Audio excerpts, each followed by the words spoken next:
mensagem e vamos abrir nossas Bíblias, como disse, no Evangelho segundo escreveu Marcos. Marcos, no capítulo 10, tem uma história conhecida e também interessante, que é a história do cego de Jericó, chamado nas Escrituras Sagradas de Bartimeu. O verso 46 de Marcos 10 diz: e foram para Jericó. Quem foi? Jesus e seus discípulos. E quando ia saindo de Jericó com seus discípulos e numerosa multidão, Bartimeu, cego mendigo, filho de Timeu, estava sentado à beira do caminho. E ouvindo que era Jesus o Nazareno, pôs-se a clamar: Jesus, filho de Davi, tem compaixão de mim. E muitos o repreendiam para que se calasse, mas ele cada vez gritava mais alto: Filho de Davi, tem misericórdia de mim. Parou Jesus e disse: chamai-o. E chamaram então o cego, dizendo: tem bom ânimo, levanta, ele te chama. Lançando de si a capa, levantou-se de um salto e foi ter com Jesus. Perguntou-lhe Jesus: que queres que eu te faça? Respondeu o cego: mestre, que eu torne a ver. Então Jesus lhe disse: vai, a tua fé te salvou. E imediatamente tornou a ver e seguia a Jesus pelo caminho. Oremos mais uma vez. Deus Pai, esta é a porção escolhida para nosso aprendizado e ensino. Que nessa reflexão, Senhor, o Teu Espírito nos esforce e nos ajude. Que tenhamos a orientação, a direção de Ti, para que conheçamos um pouco mais e, conhecendo, cresçamos em conhecimento e graça. Que nada incomode, perturbe e atrapalhe esse nosso momento. Nós te pedimos por amor a Jesus, o nosso Salvador, e todos digam amém e amém, Jesus. Graças a Deus. Eu coloquei como título: razões do porquê eu preciso de um milagre. Bom, para sabermos a razão, em primeiro lugar, nós precisamos saber o que é um milagre.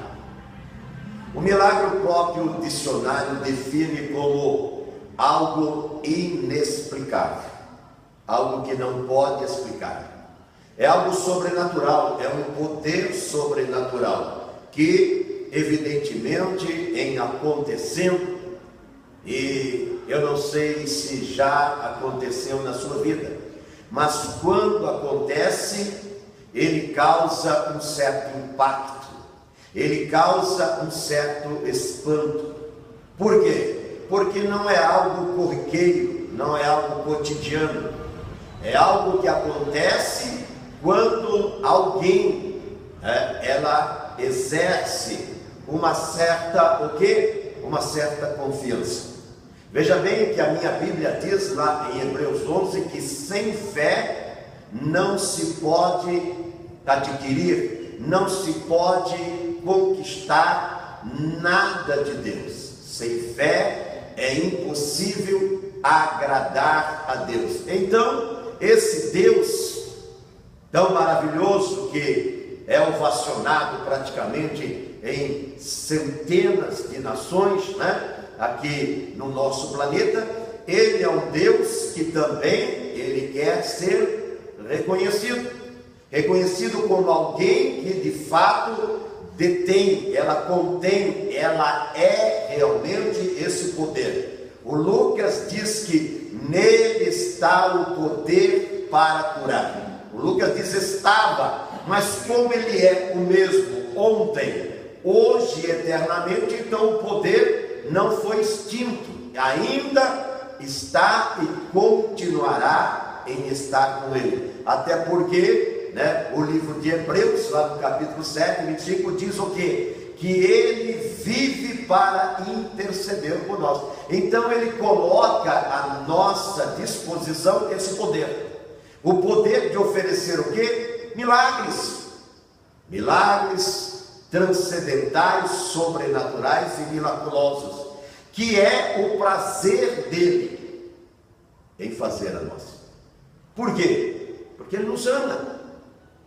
A única razão que faz os céus todo ou como todo se derramar a esta terra, que presta atenção, esta terra como um todo, ela é contrária a todos os padrões dos céus.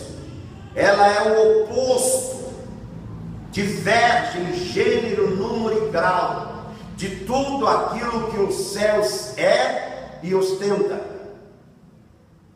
Essa terra, ela busca a sua própria glória. Nos céus não.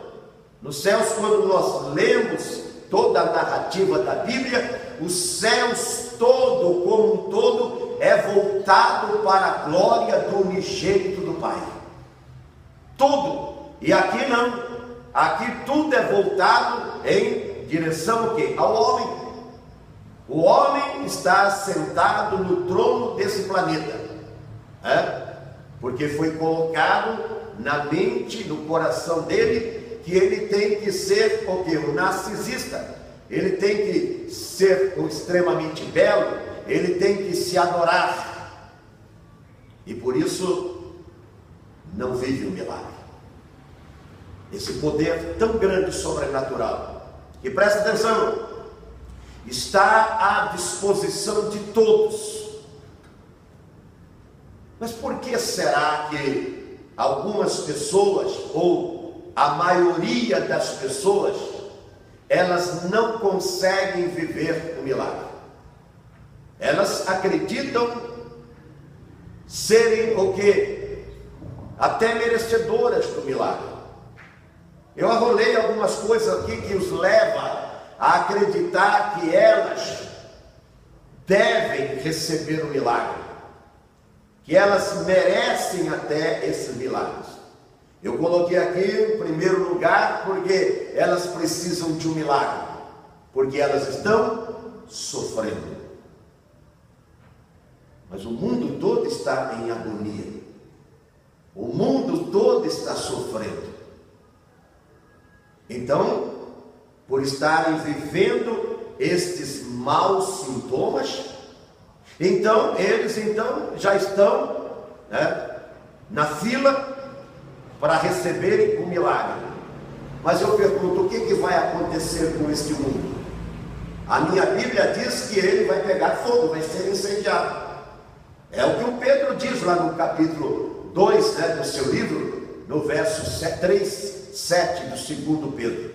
Os céus e a terra estão reservados para destruição. O próprio Jesus, escrevendo aqui no livro de Lucas, no capítulo 4, no verso 25, sabe o que Jesus diz? Havia muitas viúvas no tempo do profeta Elias. Aí Jesus diz assim: e qual delas recebeu socorro? Somente a de Serepta.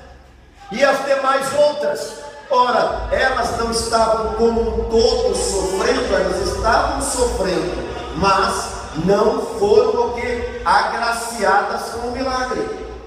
Não foram agraciadas. E Jesus diz: não havia bastante. Então presta atenção, o sofrimento não é o indicativo de que virá socorro da parte de Deus. Eu vejo muitas pessoas orando: Deus, eu estou sofrendo, eu estou sofrendo. Aí eu oro e falo: mas fulano também está sofrendo, outro está sofrendo, O verso 27 desse mesmo livro diz que havia muitos leprosos no tempo do Eliseu. O Lucas, no capítulo 4, 27, havia muitos leprosos. Ah, Deus, o Senhor podia se lembrar da minha mãe, que ela está cancerosa. Olha, o meu filho, ele está paralítico. Olha, o meu filho perdeu o braço, amputou a perna, não sei o que tem e tal. E isto é o sofrimento. E Deus, ele diz: Deus é bom. E aí eu vejo, vai passando os anos, a pessoa morre da lepra, morre do câncer, morre da cegueira, morre da paralisia e morre até atropelado com tudo que não tem e vai inteiro logo prematuramente para a morte e deixa todo mundo enlutado, a dor em família e uma série de coisas. Jesus falou: havia muitos leprosos no tempo do Eliseu, mas nenhum, a não ser o que? Naamã é que foi curado. Então veja bem, para Deus não é o sofrimento que vai fazer com que Ele haja, que Ele trabalhe, que Ele venha, ao socorro da pessoa. Agora tem mais um ponto que eu coloquei, um outro princípio. Por que eu mereço o milagre? Por qual razão eu vou receber esse milagre? Porque eu sou, as pessoas dizem, ele é bom. Eu fui lá para um moço, uma autoridade romana que estava a serviço do imperador em Israel, e a Bíblia chama dele do centurião, o bom centurião, que gozava do respeito e da consideração e do carinho do povo de Israel, que é o povo de Deus.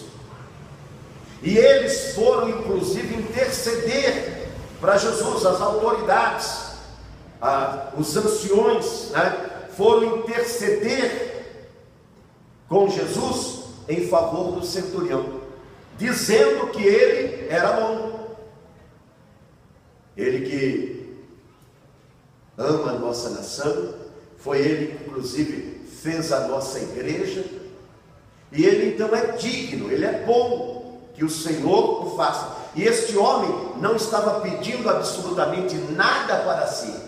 Jesus se prontificou a sair de Cafarnaum e ir até lá, mas no meio do caminho a Bíblia diz que aquele moço, ele falou: eu não sou digno que o Senhor entre debaixo do meu telhado. Eu não sou digno. Diga uma só palavra e o meu servo sarará. O que é que levou este homem a receber aquilo que ele tinha pedido? Foi o que? A sua bondade, a sua generosidade? Foi o que? A sua natureza de manifestar amor a um povo que ele foi levado ali para escravizar, para martirizar, para, se necessário, prender, espancar, assim como fizeram com Jesus. Foi os romanos que fizeram isso, mas não foi isso. Foi o que? A sua fé. Foi a certeza de que o Lucas escreve, nele está o poder para curar, de fato existia em Jesus. O que ele está procurando? Aquilo que acabamos de dizer.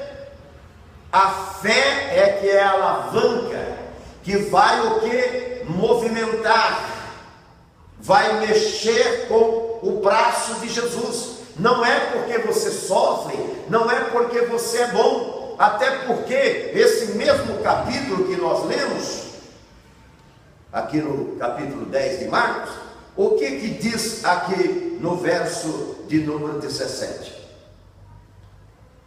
O moço diz: bom mestre, que farei para herdar a vida eterna? Ele está dizendo que Jesus é bom. No verso 18 Jesus diz: não existe outro bom a não ser o Pai, Deus. O próprio Jesus não aceita essa deferência, não aceita essa referência à sua pessoa. Interessante que os homens acreditam que a sua postura, a sua bondade, a sua maneira de ser, vai ser o requisito que Deus deseja, que Deus exige, que Deus quer para Ele operar aquilo que Ele quer operar. que é o quê? Milagres, que é o poder transcendental e sobrenatural, porque Ele sabe de todas as coisas concernente a nós, e mais do que isso, é Ele que pode mudar a história, na vida ou da vida de qualquer pessoa nesta terra. Esse livro está recheado de personagens que eles tiveram a sua história o quê? Mudada. Esse mesmo que nós acabamos de ler, o Bartimeu, mas também o Jairo teve a sua história mudada, o Nicodemos teve a história mudada, a Maria Madalena teve a sua história mudada, os discípulos quase com todo, com exceção do Iscariotes, do Judas, tiveram também a sua história mudada. Eu e você podemos também ter a nossa história mudada. Por quê? Porque nele há poder. Mas o que Ele quer? Ele quer verdadeiras razões. Ele não quer que você vá a Ele porque você está sofrendo. Mais ainda, por que eu sou digno e merecedor de que Ele venha e me socorra, Ele vem e me ajuda? Porque eu sou pobre. E as pessoas acham, né? Você não vê as pessoas que saem aí, eu sou sem terra, outro tem que me dar terra, eu sou sem teto, outro tem que me dar casa. O cara não quer sair, os caras vão me ouvir, muitos deles. O cara não quer sair como eu e minha mulher aí, na luta, na batalha, para fazer o ranchinho, para fazer a casinha, para fazer o pé de meia. Não, eles querem sair aí em campanhas, né, reivindicatórias, dizendo, não, o governo tem que me dar, porque todo mundo rouba, não sei o que tem, e o cara quer de graça. Se eles vão depois, como diz as más línguas, se eles vão depois passar para frente, vender o apartamento, a casa comunitária, esse negócio todo, as terras, não cabe nessa mensagem, embora a gente sabe que alguns o fazem, e vira até uma profissão, um estilo de vida, né? O cara é profissional em reivindicar, aí eles usam esse aparelhinho chamado internet, né? Esse instrumento que poderia, né, em nosso caso é de Deus, mas na maioria das vezes quem usa é o diabo, assim como todos os meios de comunicação, quase sem exceção, quem mais usa é o capeta, gente, para fazer o que? Desgraça, para fazer desordem, entendeu? Para manifestar ou propagar, né, coisas como esse conglomerado de pessoas. Nós vamos fazer um rolezinho, já viu essa conversinha aí? E aí junta aquele monte de desordeiro, tudo de menor. Não sei porque lá em Brasília não muda logo esse negócio. Eu sou de menor. Aí então ele vai lá e acha que pode bagunçar com o shopping ou qualquer outra coisa que eles fazem por aí. Negócio sério isso daí, entendeu? É porque eu sou pobre. Certa feita, Jesus lá no João 12, Jesus está na casa de um leproso que ele curou. E o leproso fez um jantar, o cara era rico, fez um jantar, né?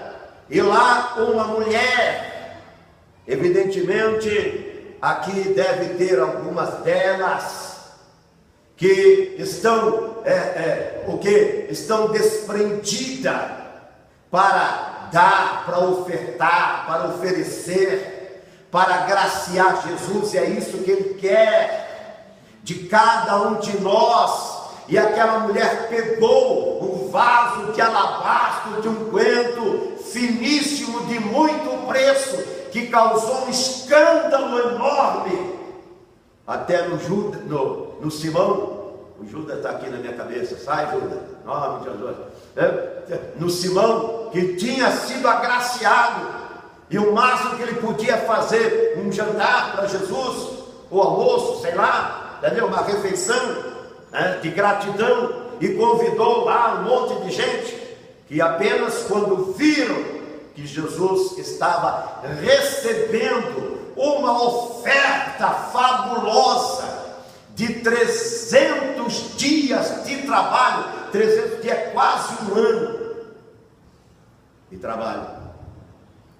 Aí ficaram criticando. Até um deles, que é o Judas, falou: não poderia ser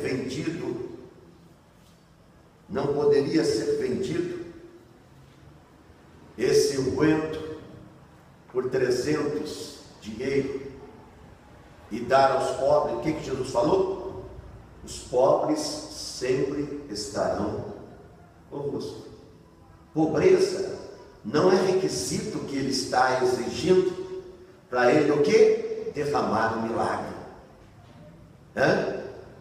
Ele diz lá no Malaquias: se você de fato fizer, no capítulo 3 de Malaquias, no verso 10, ele diz: se você de fato fizer o que aquela mulher fez, ele diz: eu abrirei as janelas dos céus. Ele está falando de milagres aí. E derramarei uma bênção tal, o que? É uma bênção de, o que? Horizonte a horizonte, de norte a sul, de leste a oeste, que não tem fronteiras, que advenha na maior abastança. Então esse Jesus, que sai da Galileia e vai para a Judéia, ele resolve dar uma voltinha em Jericó. Por quê? Em primeiro lugar, ele sabe aonde está o sofredor. Ele sabe aonde está o bom. Ele sabe aonde está o doente. Mas mais do que tudo, ele sabe aonde está aquele que tem fé. Fé para quê? Para gritar sua dor, mas não com os valores pessoais. Veja bem que ele fala: filho de Davi, eu quero a sua misericórdia. Eu já falei para vocês daquela mãe que o filho, por haver desertado na guerra na outra América, América do Norte, agora ele fora julgado à morte por deserção, e lá eles fazem isso sim. Então ela pediu a clemência do presidente, e quando ela foi ao presidente, o presidente leu os autos e falou: o seu filho não merece que eu dê a ele o salvo-conduto, o perdão. O que ela disse? Se ele merecesse, eu não estaria aqui. Eu estou aqui reivindicando que a sua misericórdia, o seu perdão, e por essa palavra o presidente assinou. Eu não estou aqui dizendo que ele não tem pecado.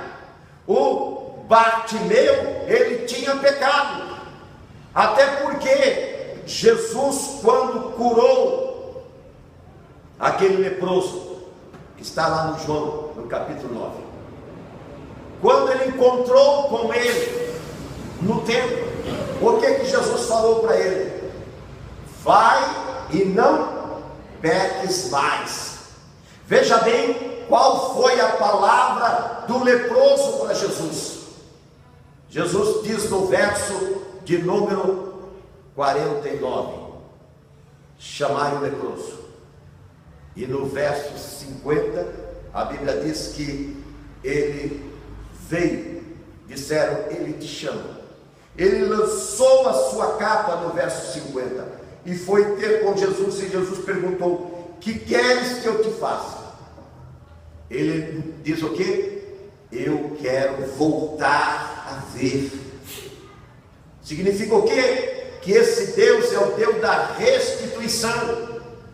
É o Deus que é capaz, é competente, é hábil, é poderoso para restituir as suas perdas, seja elas quais forem.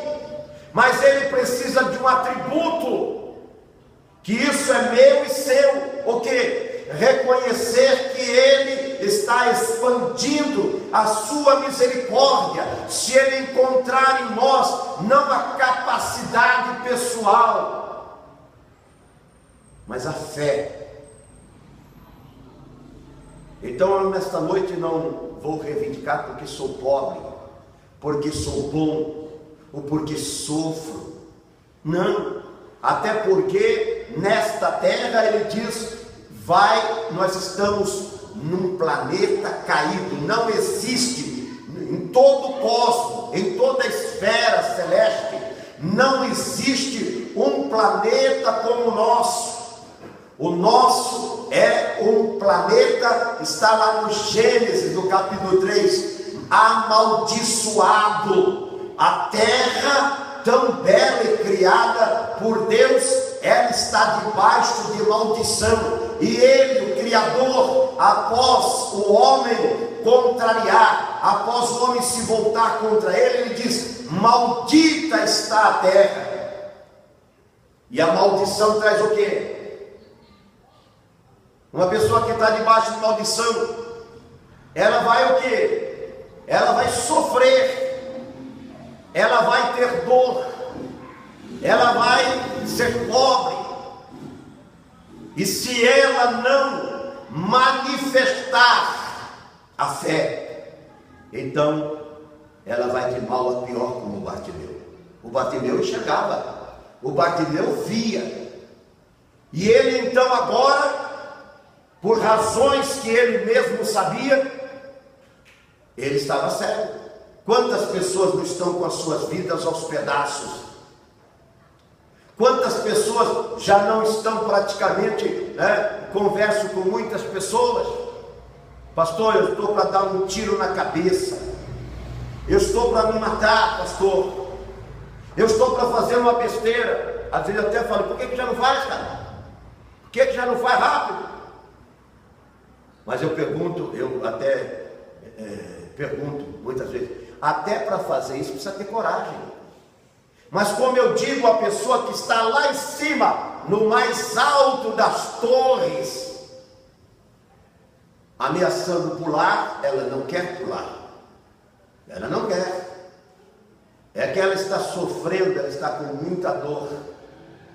E aquele que promoveu esta dor, que foi o que enganou o homem lá no paraíso, lá no Éden, só deste paraíso aqui já foram enganados dezenas de pessoas, só desse reino aqui de Deus.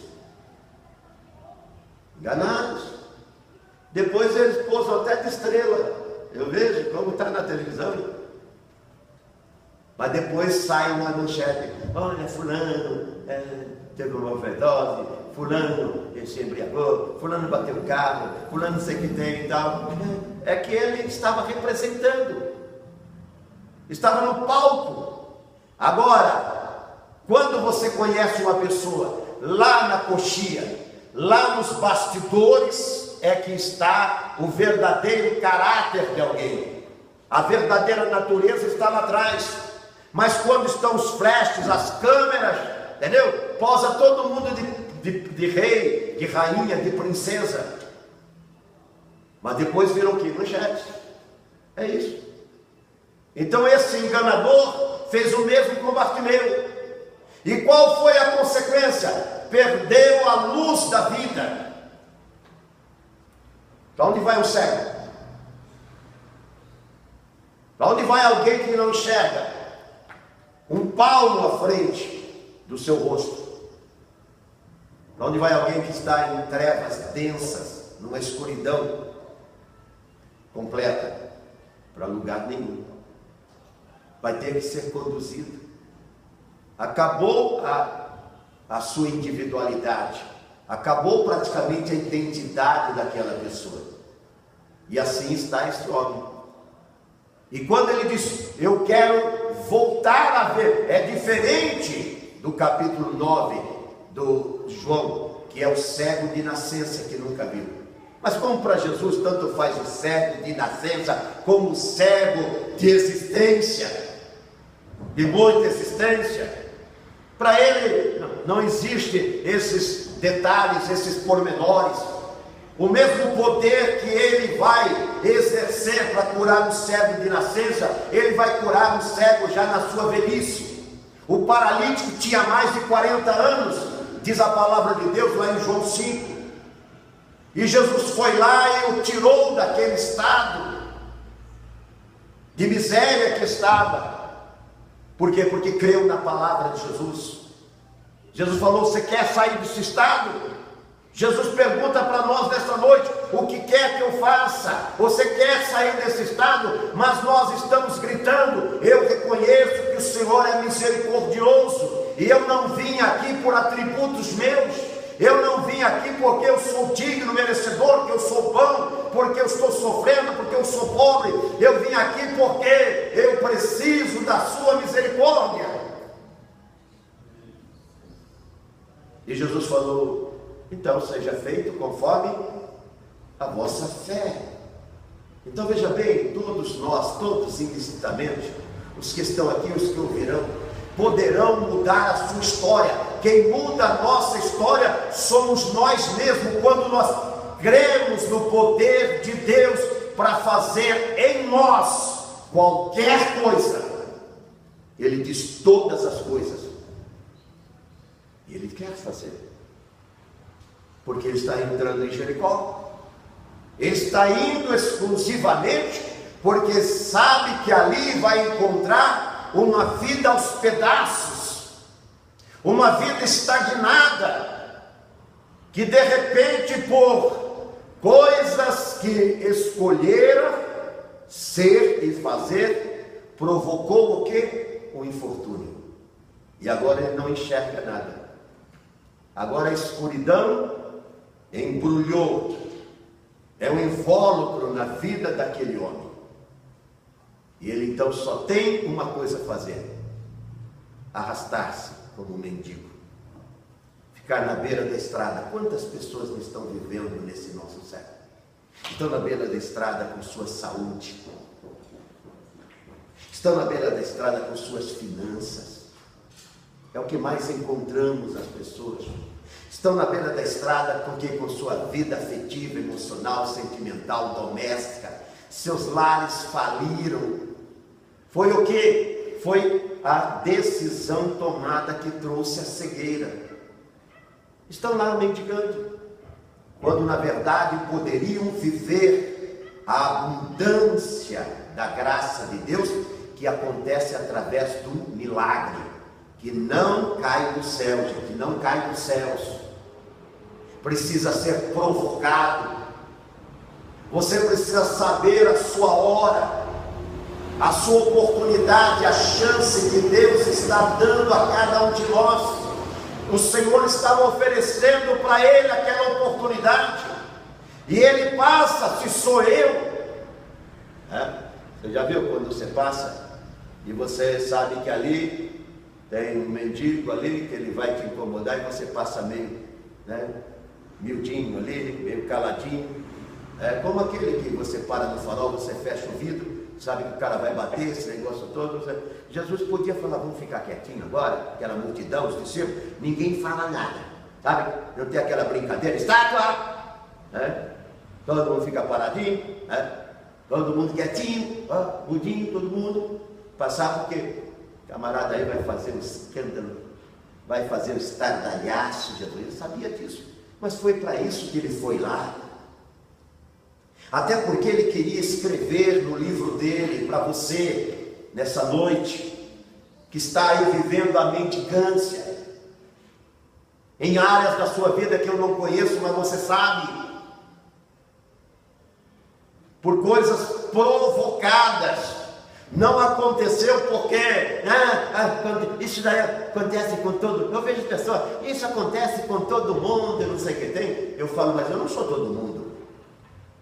Tem pessoas que acham que é todo mundo. Eu não sou todo mundo. Eu tenho uma identidade. Veja bem, para você que está aí, eu sou o único. Não existe ninguém semelhante a mim. E mais do que isso, eu sou especial. Por quê? Porque eu reconheço Ele em todos os meus caminhos. E é isso que Ele quer em você.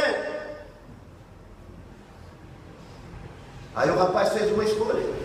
Essa escolha trouxe o quê? Miséria, trouxe desgraça para a vida dele, e agora ele está naquele estado. Veja bem, ele está naquele estado mas dentro dele, ele não reconhece isso. Aqui está o segredo da coisa. Jesus, como ele diz lá em Lucas 4, ele não pôde fazer, inclusive na sua terra. A Bíblia relata que ele não pôde fazer muitos sinais como ele desejava fazer em Nazaré, que lá no capítulo 4 de Lucas, expulsaram Jesus de lá, por causa da incredulidade deles. A dúvida é o entrevero, é o bloqueio, é o obstáculo, é aquela barreira que impede você de alcançar o milagre. Porque Jesus, inclusive, sabe por que você quer o milagre. O segredo está aqui no último versículo. Veja bem, imediatamente, verso 52, ele ficou curado. Os especialistas, e naquele tempo já não era quase nada, não puderam fazer nada. Os oculistas não puderam fazer nada, os médicos não puderam, como aquela mulher que sangrava, que gastou tudo que tinha. Este homem, eu não sei, alguns teólogos dizem que ele tinha poder econômico, filho de Timeu, quando apresenta a genealogia, né? Os pais, significa que a pessoa tinha alguma posição no círculo, no povo contemporâneo a eles. Mas agora ele está mendigando, acabou tudo, terminou tudo, não existe mais recurso. Agora o único fim para não morrer de fome é depender da misericórdia humana. Você já imaginou, você que confia no homem, como eu, até porque Jeremias diz, maldito é aquele que acreditar no homem. É lógico que ele está falando no homem carnal, no homem terreno, no homem mundano, porque o crente ele tem que crer no seu irmão, sim, acreditar no seu irmão, porque aqui no nosso meio é sim, sim e não, não. Quando nós damos a nossa palavra, e se você não é assim, precisa mudar, porque Jesus, quando ele diz, vou, ele vai, faço, ele faz, e ele quer que você seja assim também. Ele não quer que você seja um descrente nas pessoas. Muito pelo contrário. O que Paulo diz? Comunicai com os santos nas vossas necessidades. Entendeu? Um irmão, ele tem, o capítulo 6 de Coríntios, ele diz assim, que o irmão, ele pode sim julgar a causa do outro irmão. Nós vamos julgar os anjos, que você já imaginou? Os anjos que pecaram. Você não existia, foi lá em cima. A história começou lá em cima. Lúcifer, com aquela pleiade toda dele que ele convenceu, e azarou com a vida dele. Todos aqueles que ele convence, que lá no João 8,44 diz que ele é o pai da mentira, a afastar você de Deus, vai trazer cegueira. E aqueles, a terça parte do céu, eu não sei quantos são, mas são miríades e miríades de anjos que se tornaram demônios. São os que estão perturbando, fazendo os caras passar aqui, buzinar, fazer esse barulho todo. E se pudesse, se Deus não impedisse, até eu entrava aqui querendo, como estão fazendo lá no Oriente, impedindo o culto, destruindo igreja, essas coisas todas. Os islâmicos, eles fazem todo dia praticamente isso. Se pudessem, eles fariam isso. Entende? Porque eles têm horror ao que eu e você estamos fazendo. Entendeu? O que eles fizeram aqui? Cala a boca, cara. Está perturbando todo mundo. Você não vê que o cara põe um funk lá fora e ele arrebenta e todo mundo gosta? Agora, põe o seu carro com um hino alto para você ver. Se crente aí é um perturbado, ó. Não à toa que é crente. Odeia esses caras. Eu falei, você está na dele. Porque você é das miríades que resolveu ir com Lúcifer, acreditar na mensagem dele e se tornou inimigo de Deus. Querido. E aí a multidão fica quieto, cala a boca. Tudo que o diabo quer é que você não adore a Deus, não reconheça as misericórdias, que o salmista diz, as misericórdias do Senhor. O salmista não, é Jeremias que fala isso. Jeremias, lá em Lamentações, diz assim, no capítulo 2, as misericórdias do Senhor são a causa de nós não sermos consumidos. O que é consumido? Um raio caindo na sua cabeça. Então, quando cai um raio na cabeça de alguém, sabe, faltou misericórdia. Quando enche a casa do camarada de água, quem é que encheu a casa dele? Aí ele diz, foi Deus que derrubou a água do céu. Quando ele derrubou a água do céu para destruir, ele acabou com tudo. Foi lá no tempo de Noé. Entendeu? Agora o cara faz um ponto perigoso, a casa dele. Entendeu? Ele vai lá no fundo do vale, entendeu? E agora é tudo impermeabilizado, a água bate aqui, corre tudo lá para baixo, a casa do cara enche. Ele acabou de ir na Casa Bahia, estou fazendo propaganda de graça. Vai na Casa Bahia e comprou, ele está na terceira prestação, veio a enxurrada, então levou o armário dele, que é de papelão, o guarda-roupa de papelão, aquele material bom, você não pode espirrar dentro da casa, que ele desmorona tudo. Aí, vai tudo embora. Raio, gente, caiu um raio lá, entendeu? As misericórdias do Senhor, entendeu? Enquanto não reconhecer que Ele é o filho de Davi, que é o Deus de misericórdia, que é a majestade de Deus, que é a glória do unigênito, como diz Hebreus no capítulo 1, entendeu? Que é a manifestação gratuita do amor do Pai. Então não tem mudança, gente. Vai continuar o quê? Vai vir o ano que vem outra enchente, vai ficar lá um outro raio que vai cair na cabeça do cara de novo, entendeu? Vai infelicitar mais alguém da família, e é coisa assim. Mas ele não, ele agora reconhece que o estado que ele está é porque transgrediu as leis de Deus. Aí veio as trevas. E aí quando ele quer se levantar, aparecem os capetas, sempre assim.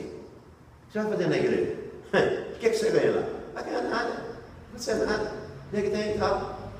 Agora se você for no forró, ainda tem isso, cara, você vai para lá, ou tá bombando lá, cara, o negócio está acontecendo lá. Tem umas minas agora que apareceu nova lá, entendeu? Tem umas bebidas lá, gozada, entendeu? E olha, o som ficou bem maneiro, entendeu? Agora estão bombando, tem mais alguns watts lá de potência, vai ser até 4, 6 horas da manhã, você vai ver, você não vai ver nem a noite passar. Quando vem com a vigília aqui, a gente que nem ontem, está morrendo. Aí o diabo estimula ainda. Mas quando você quer a misericórdia de Deus, cala a boca, cara. Você está perturbando todo mundo. Se você não insiste, perde a bênção. Se você não bate o pé e fala, sai para trás, arreda-te de mim, como Jesus falou para Pedro. Satanás, você quer escandalizar até a mim? Você me serve um escândalo? Foi o que Jesus falou. O crente, crente, Pedrão era crente. Para, não precisa gritar não. Você acha que ele vai se incomodar? Não, ele foi para lá por causa do Bartimeu. Também depois do Zaqueu, mas ele foi para lá por causa do Bartimeu. Estava esperançoso Jesus de escutar aquele grito de fé, como está esperando de nós nesta noite.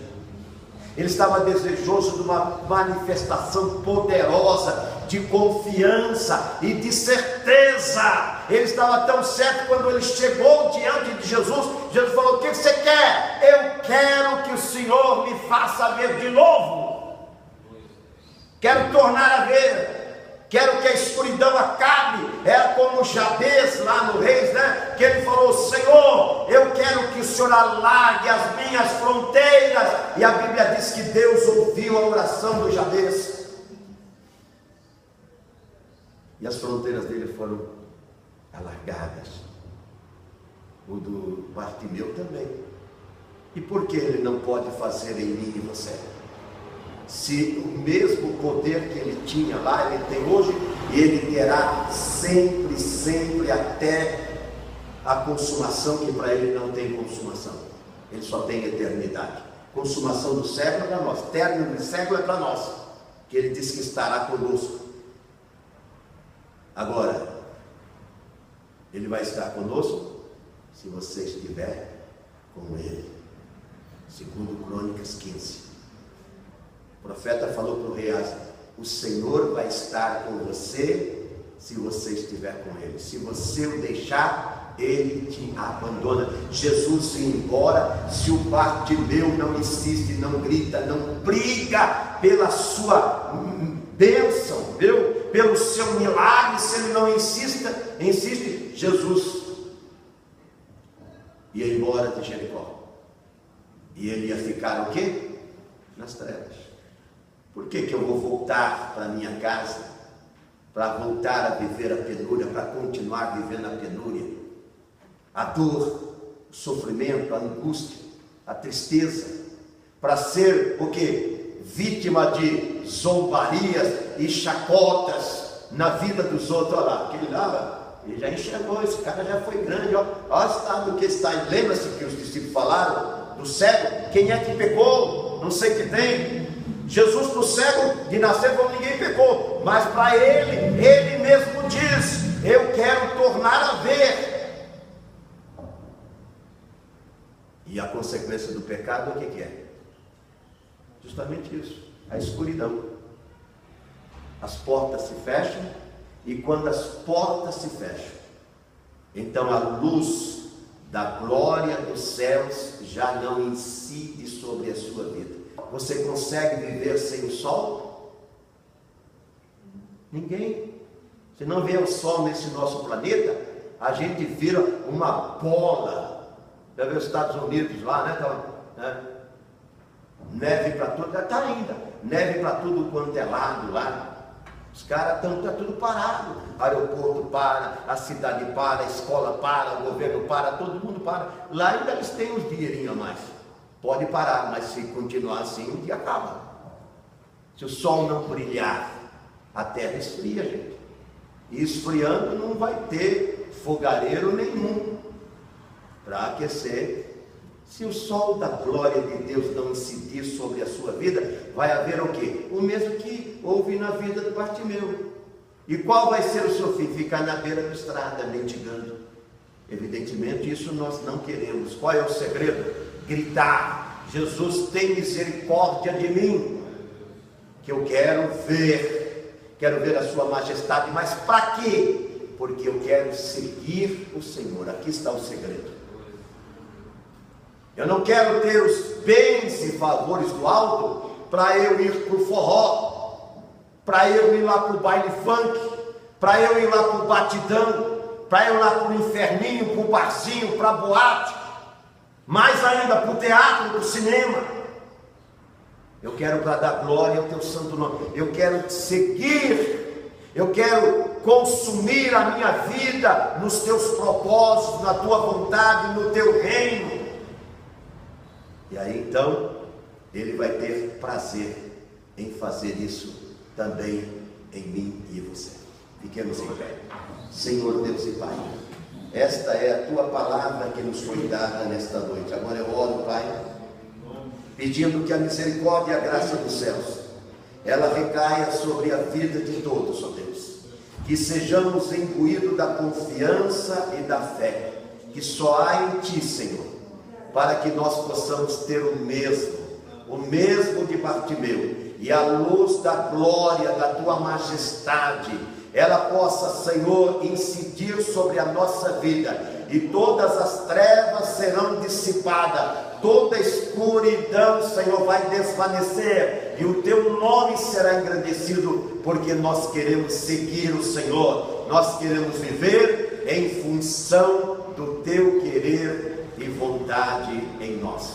Obrigado, Pai, em nome de Jesus. Amém?